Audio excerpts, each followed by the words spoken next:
आजच्या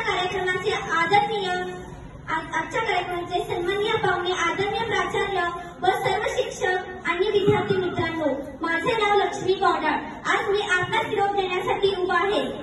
मित्रांनो, आज मी शाळा व शालेय जीवन कसं असतं याबद्दल माझे मनोगत व्यक्त करणार आहे. शाळा, होय, हा जुनाक्षरी शाळा जिथे आपण सर्वजण पहिल्यांदा शाळेत गेलो होतो.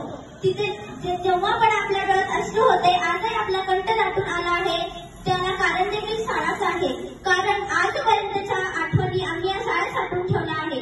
आज शाळा सुद्धा खरंच मनाला खूप दुःख होते, जे शब्दात व्यक्त केले जाऊ शकत नाही. शाळा म्हणजे काय असतं हे माहीत नसतं देखील आमचे कोणी असताना देखील आम्ही प्रवेश घेतला.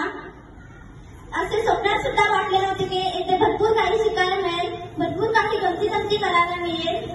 पण मित्रांनो, प्रत्येकाला काळाप्रमाणे बदलावे लागते. मी या निरोप समारंभानिमित्त एवढंच सांगेन की यानंतरचा आपला प्रवास जरी वेगळा असला की आपल्या आठवणी करू द्यायचा नाही.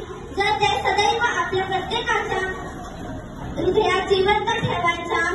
काळाचा किती बदलाव तर चालेल, परंतु मैत्री, प्रेम आणि माणुसकी याचा अंत कधीच होऊ द्यायचा नाही.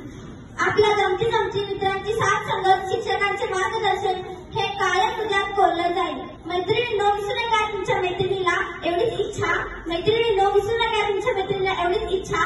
पुढील वर्षाच्या सर्वांना खूप खूप शुभेच्छा.